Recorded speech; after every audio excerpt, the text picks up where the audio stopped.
اور منات جو تیسری ہے، اس کے تعلق سے کہا کہ یہ ایک چٹان تھی ایک جگہ پر جو کہ قدید قدید پہاڑ کے قریب تھی، جو مکہ اور مدینہ کے درمیان ہے، اور یہ خزاعہ، اوس اور خزرج قبیلے کے لیے تھی، اور اسی کے پاس سے یہ لوگ اپنے حج کا احرام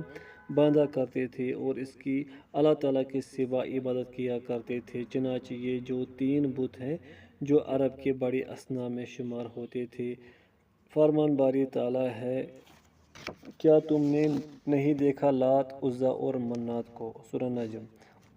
کیا انہوں نے تمہیں کوئی فائدہ پہنچایا؟ کیا انہوں نے تم سے کوئی تکلیف دور کی؟ کیا انہوں نے تمہاری نصرت کی؟ کیا یہ کوئی چیز تخلیق کرتے ہیں یا تمہیں رزق دیتے ہیں، یا زندگی اور موت کے یہ مالک ہیں؟ ان کے پاس آخر تم کیا پاتے ہو؟ چنانچہ یہ انکار کے باب میں سے ہے اور ان کی عقل کو جگانے اور ابھارنے اور تنبیہ کرنے میں سے ہے کہ ان کی عقلیں اپنے رشد و ہدایت کی طرف پلٹ آئے۔ یہ تو محض چٹانیں ہیں اور درخت ہیں جن میں کسی قسم کا کوئی نفع اور نقصان پہنچانے کی صلاحیت اور طاقت نہیں ہے، یہ تو خود اللہ سبحانہ وتعالیٰ کی مخلوق ہے۔ اور جب اللہ سبحانہ وتعالیٰ اسلام کو لے آیا اور رسول اللہ صلی اللہ علیہ وسلم نے مکہ شریف کو فتح فرمایا، تو آپ صلی اللہ علیہ وسلم نے مغیرہ بن شعبہ اور ابو سفیان بن حرب رضی اللہ عنہما کو لات کی طرف بھیجا طائف میں، تو انہوں نے اللہ تعالیٰ کے رسول صلی اللہ علیہ وسلم کے حکم پر اسے گرا دیا۔ اسی طریقے سے خالد بن ولید رضی اللہ عنہ کو عزا کی طرف بھیجا گیا، آپ نے اسے گرا دیا اور جتنے درخت تھے ان کو کاٹ ڈالا، اور وہاں پر جو ایک جنی تھی جو لوگوں سے مخاطب ہوا کرتی تھی اور انہیں اس طریقے سے گمراہ کیا کرتی تھی، اسے بھی جڑ سے مٹا ڈالا، والحمدللہ۔ اس کے بعد علی بن ابی طالب رضی اللہ عنہ کو منات کی طرف بھیجا، آپ نے بھی اسے منہدم کر دیا اور مٹا ڈالا۔ تو جو اپنے آپ کو نہ بچا سکے وہ اپنے ماننے والوں کو اور اپنے عبادت گزاروں کو کیسے بچا سکتے ہیں؟ ذرا غور تو کرو۔ افرأیتم اللات والعزی ومناة الثلاثة الأخری، کیا کبھی تم نے ان کی حقیقت پر غور کیا، جو لات ہے، عزا ہے، یا جو تیسری منات ہے؟ سورۃ النجم۔ یہ کہاں چلے گئے؟ کیا انہوں نے تمہیں کوئی نفع پہنچایا؟ کیا اللہ تعالیٰ کا لشکر اور توحید پرستوں کا لشکر جب ان کے خلاف جنگ کے لیے آیا تو انہوں نے تمہیں اس سے بچایا؟ اس میں اس بات کی دلیل ہے کہ بعض ایسے بھی لوگ تھے جو پتھروں اور درختوں کی عبادت کیا کرتے تھے، بلکہ یہ جو تین بت تھے جن کا ذکر کیا ہے، لات، منات اور عزا، یہ عرب کے سب سے بڑے بتوں میں شمار کیے جاتے تھے۔ ان کے بڑے ہونے کے باوجود اللہ سبحانہ وتعالیٰ نے انہیں وجود سے ہی ختم کر دیا، تو یہ نہ اپنا دفاع کر سکے، نہ اپنے ماننے والوں کا دفاع کر سکے، اور نہ ہی انہیں کوئی فائدہ پہنچا سکے۔ رسول اللہ صلی اللہ علیہ وسلم نے ان کے خلاف جنگ کی اور قتال کیا تو ان جھوٹے معبودات اور بتوں نے ان کا کوئی بچاؤ نہ کیا۔ تو شیخ رحمہ اللہ نے اس سے استدلال کیا ہے کہ بعض ایسے بھی لوگ تھے جو درختوں اور پتھروں کی پوجا کیا کرتے تھے، ان کی عبادت کیا کرتے تھے۔ سبحان اللہ، انسانیت کی اور بشر کی جو عقل ہے وہ کہاں چلی جاتی ہے کہ وہ پتھروں اور درختوں جو کہ جمادات ہیں ان کی عبادت کرتا ہے کہ جن میں نہ کوئی عقل ہے نہ کوئی حرکت اور حیات ہے۔ کہاں چلی جاتی ہے انسانوں کی عقل؟ اللہ سبحانہ وتعالیٰ بہت پاک اور بلند ہے اس چیز سے جو یہ اس کے تعلق سے کہتے ہیں اور شرک کرتے ہیں۔ مؤلف شیخ الاسلام محمد بن عبد الوہاب رحمہ اللہ فرماتے ہیں،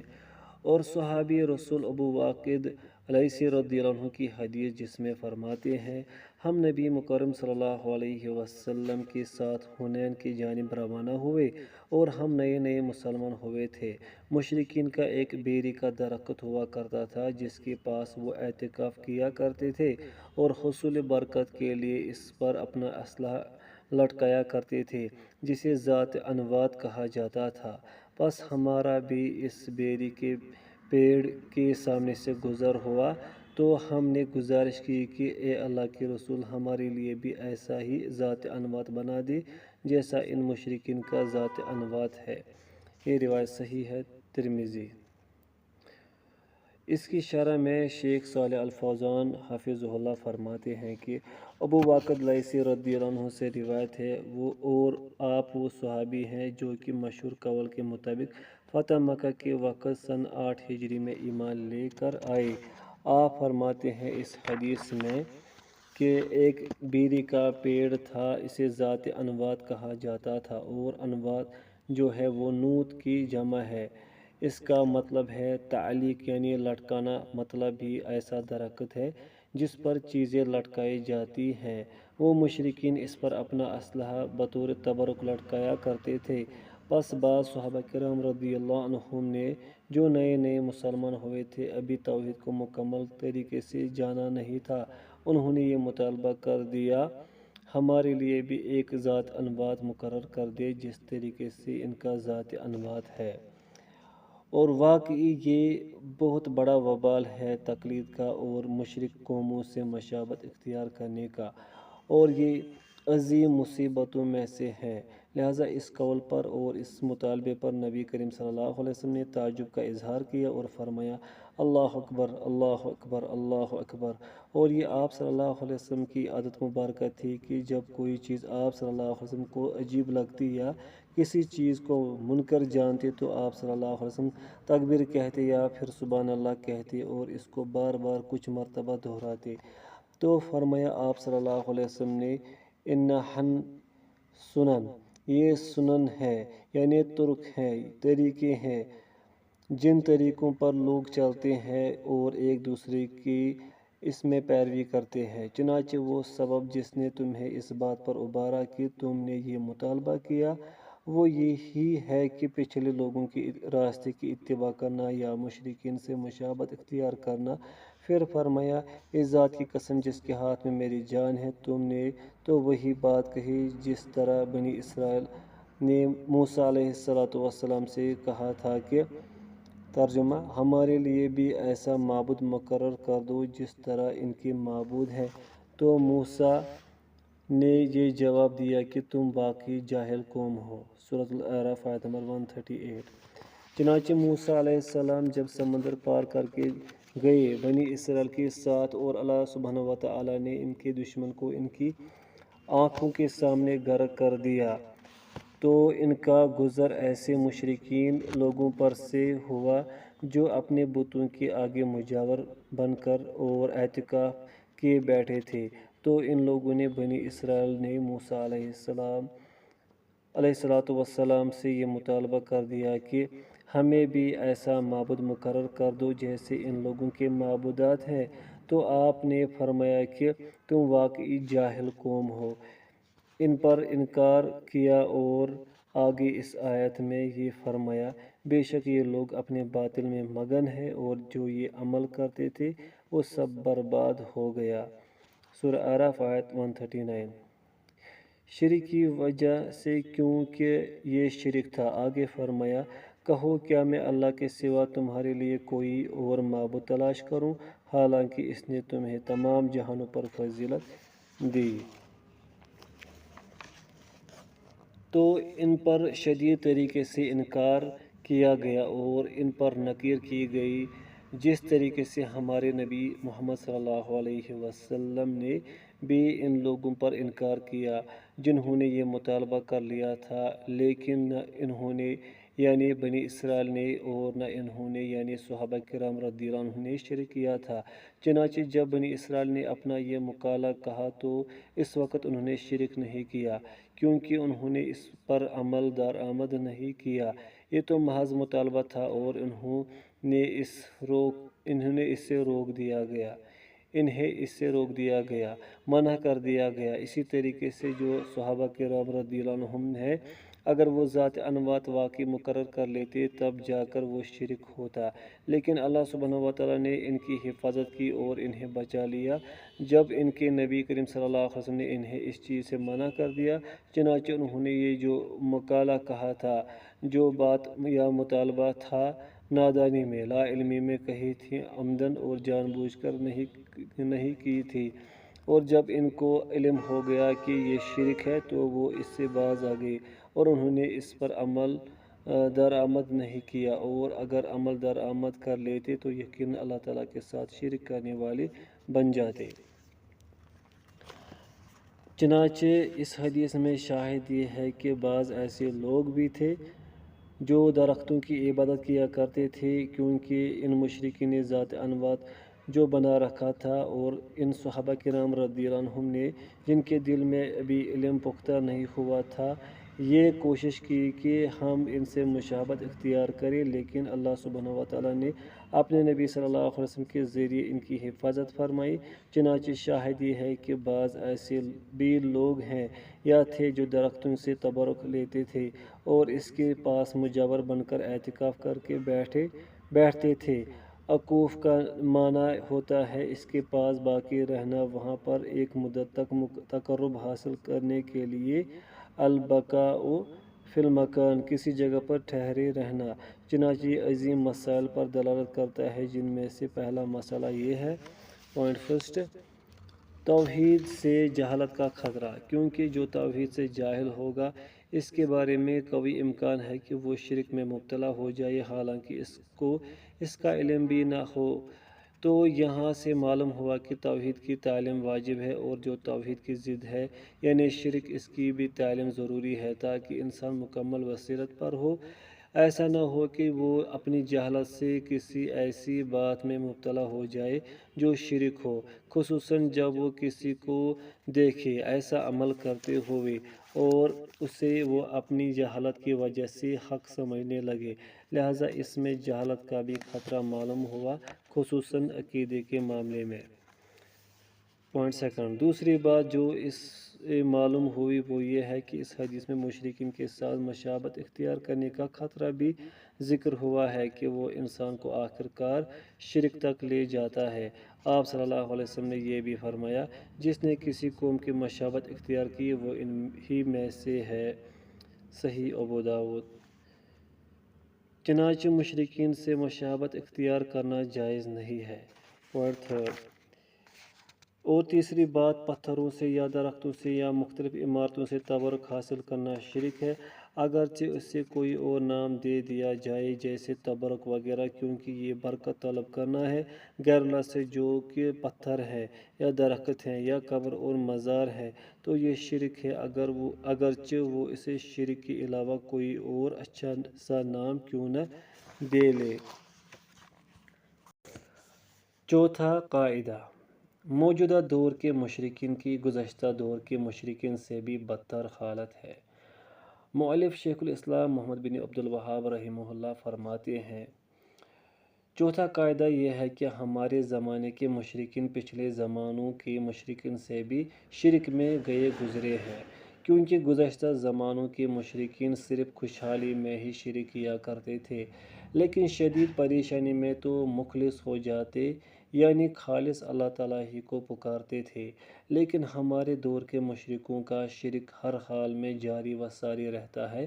خواہ خوشحالی میں ہوں یا بدحالی میں۔ اس کی دلیل کہ مشرکین عرب سخت مشکل حالات میں صرف اکیلے اللہ تعالیٰ ہی کو پکارا کرتے تھے۔ اللہ تعالیٰ کا یہ فرمان ہے، اور جب وہ کسی کشتی پر سوار ہوتے ہیں تو دین کو اللہ تعالیٰ کی خالص کرتے ہوئے صرف اسی کو پکارتے ہیں، پر جب وہ انہیں خشکی کی طرف نجات دے دیتا ہے تو وہ پھر سے شرک کرنے لگ جاتے ہیں۔ سورہ عنکبوت آیت نمبر 65۔ اس کی شرح میں شیخ صالح الفوزان حفظہ اللہ فرماتے ہیں کہ چوتھا قاعدہ جو کہ آخری قاعدہ ہے وہ یہ ہے کہ ہمارے زمانے کے جو مشرکین ہیں وہ پچھلے دور کے جو مشرکین تھے جن کی طرف رسول اللہ صلی اللہ علیہ وسلم کو رسول بنا کر مبعوث کیا گیا تھا، ان سے زیادہ ان کا شرک بڑھ کر ہے۔ اس کا سبب بالکل واضح ہے کہ اللہ سبحانہ و تعالیٰ نے ان مشرکین اولین جو پہلے کے مشرکین تھے ان کے تعلق سے یہ خبر دی کہ جب ان پر معاملات بہت شدت اختیار کر جاتے، یعنی وہ بہت زیادہ مشکلات میں جب پھنس جاتے تو وہ پھر مخلص ہو جاتے تھے، اللہ تعالیٰ کے سوا بھی اللہ تعالیٰ کے سوا پھر کسی کو نہیں پکارتے تھے، کیونکہ وہ جانتے تھے کہ اس قسم کی شدید مشکلات سے اللہ سبحانہ و تعالیٰ کے سوا کوئی مشکل کشائی نہیں کر سکتا۔ فرمان ربانی ہے، جب تمہیں سمندر میں کوئی تکلیف پہنچتی ہے تو تم تمام معبودات کو بھول جاتے ہو سوائے اس کے یعنی اللہ تعالیٰ کے، اور وہ جب تمہیں خشکی کی طرف نجات دے کر لے جاتا ہے تو تم منہ پھر لیتے ہو، اور انسان ہمیشہ بہت ناشکرا ہے۔ سورہ بنی اسرائیل آیت نمبر 67۔ دوسری آیت میں فرمایا، جب موجیں انہیں ہر طرف سے سایوں کی طرح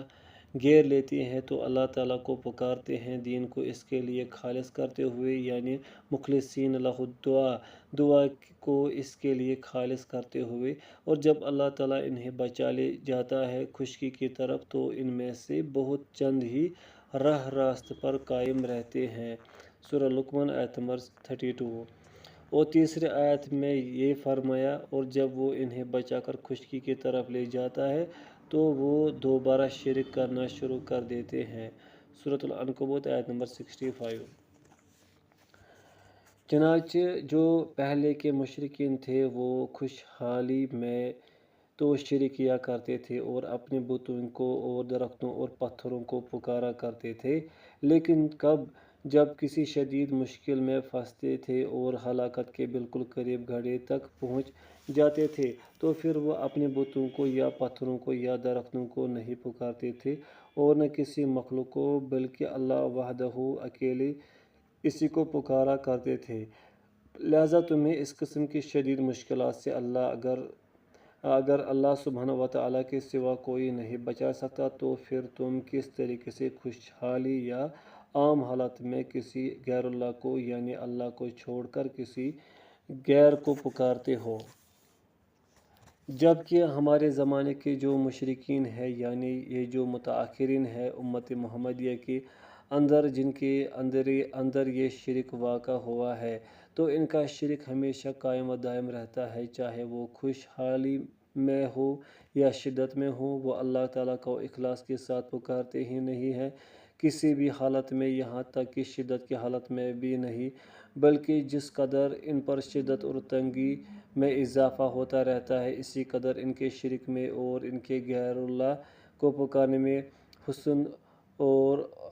حسین اور عبدالقادر اور رفاعی وغیرہ کو پکارنے میں اضافہ ہوتا رہتا ہے۔ اور یہ بات بالکل معروف اور مشہور ہے، اور ان کے تعلق سے بہت سے عجائب ذکر کیے جاتے ہیں کہ سمندر میں ایسا ہو گیا تو فلاں نے یوں مدد کی۔ چنانچہ جب ان پر معاملات تنگ ہو جاتے ہیں اور شدید مشکل میں اور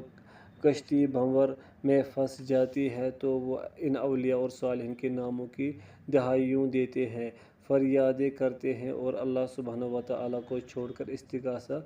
فریاد انہی سے کرتے ہیں یا غوث وغیرہ پکار کر، کیونکہ جو باطل پرست اور گمراہی کی طرف دعوت دینے والے داعیان ہیں انہوں نے انہیں یہ کہا ہوا ہے کہ ہم تمہیں سمندر سے بچا لیں گے جب بھی تم پھنسو گے، اگر تمہیں مسئلہ درپیش ہو تو ہمارے نام لے کر پکارنا، ہم آ کر تمہیں بچا لیں گے۔ جیسا کہ روایت کیا جاتا ہے ان کے بہت سے جو صوفیاء ہیں، ان کے مختلف طرق کے مشائخ ہیں، ان کے تعلق سے ایسی بہت سی خرافات مشہور کی جاتی ہیں، اگر آپ چاہیں تو ان کی کتاب طبقات الشعرانی پڑھ کر دیکھ لیں، اس میں ایسی باتیں ہیں کہ جن سے انسان کے رونگٹے کھڑے ہو جائیں، جنہیں یہ کرامت اور اولیاء کا نام دیتے ہیں کہ وہ انہیں سمندر میں جب کشتی پھنس جائے تو بچاتے ہیں، یعنی جب وہ سمندر میں پھنستے ہیں اور انہیں پکارتے ہیں تو وہ اپنا ہاتھ بڑھا کر سمندر سے کشتی بحری بیڑے کے سمیت ان تمام کو نکال لیتے ہیں اور انہیں اٹھا کر خشکی کی طرف لے آتے ہیں، یہاں تک کہ ان کی آستین تک گیلی نہیں ہوتی، اور اس کے علاوہ دوسرے گلوں پر مبنی خرافات اس کے اندر بھرے ہوئے ہیں۔ چنانچہ ان کا جو شرک ہے وہ ہمیشہ دائمی شرک ہے، چاہے وہ خوشحالی میں ہو یا بدحالی میں ہو، لہٰذا یہ پہلے کے مشرکین سے زیادہ بدتر حالت میں ہے۔ دوسری وجہ یہ بھی ہے جس طریقے سے خود شیخ الاسلام محمد بن عبد الوہاب رحمہ اللہ نے اپنی دوسری کتاب کشف الشبہات میں ذکر کیا۔ ایک دوسرا زاویہ یہ بھی ہے کہ ان کا شرک پہلے کے مشرکین سے زیادہ برا ہے۔ وہ یہ ہے کہ پہلے کے جو مشرکین تھے وہ انہیں پکارتے تھے جو نیک صالحین ہوتے تھے، فرشتوں میں سے، انبیاء کرام علیہم السلام یا اولیاءوں میں سے، جبکہ آج کل کے جو مشرکین ہیں وہ ایسے لوگوں کو بھی پکارتے ہیں جو انسانیت میں سب سے زیادہ بدکار اور فاسق و فاجر ہوتے ہیں، اور وہ خود اس بات کا اقرار بھی کر رہے ہوتے ہیں کہ ہمارے جو بڑے ہیں یا پیر ہیں وہ اس قسم کے برے انسان ہیں جنہیں یہ کتب یا غوث کا نام دیتے ہیں، اور بتاتے بھی ہیں کہ وہ نماز نہیں پڑھتے ہیں، وہ روزہ نہیں رکھتے ہیں، اور وہ کسی فحاشی سے، زنا سے، لواطت سے پرہیز نہیں کرتے، کیونکہ ان کے گمان کے مطابق اب ان پر کوئی شرعی تکالیف یعنی فرائض اور مناہی باقی نہیں رہے، اب ان کے لیے کوئی حرام و حلال باقی نہیں رہا، اور یہ حلال و حرام تو صرف عوام کے لیے ہوتا ہے، اور وہ اس بات کا خود اعتراف کرتے ہیں کہ ان کے جو سادات ہیں وہ نماز نہیں پڑھتے، روزہ نہیں رکھتے، اور وہ کسی بھی فحش سے پرہیز نہیں کرتے، اس کے باوجود وہ ان کی عبادت کرتے ہیں، انہیں پکارتے ہیں اور ایسے لوگوں کی عبادت کرتے ہیں جو لوگوں میں سب سے بدتر اور بدکار ہوتے ہیں، جیسے کہ حلاج ہے، ابن عربی یا رفاعی یا بدوی وغیرہ ہیں۔ چنانچہ شیخ رحمہ اللہ نے وہ دلیل ذکر کی جس سے معلوم ہوا کہ جو بعد کے مشرکین ہیں ان کا شرک زیادہ بڑا اور زیادہ غلیظ ہے پہلے کے مشرکین سے، کیونکہ جو پہلے کے مشرکین تھے وہ انتہائی شدت کے وقت اور بہت بڑی پریشانی کے وقت مخلص ہو جاتے تھے اور محض خوشحالی میں اور عام حالت میں شرک کیا کرتے تھے، اور آپ رحمہ اللہ نے اللہ سبحانہ وتعالیٰ کے اس فرمان سے دلیل پکڑی ہے، جب وہ کشتی پر سوار ہوتے ہیں تو پھر اللہ کو خالص دین کر کے پکارتے ہیں۔ سورۃ العنکبوت آیت نمبر 65۔ وصلی اللہ علی نبینا محمد وعلی وصحبہ اجمعین وآلہ وصحبہ اجمعین۔ اس کے ساتھ ہی یہ 4 اہم قواعد اختتام کو پہنچے، اور درود و سلام ہو ہمارے نبی محمد صلی اللہ علیہ وسلم اور آپ کے آل و اصحاب پر۔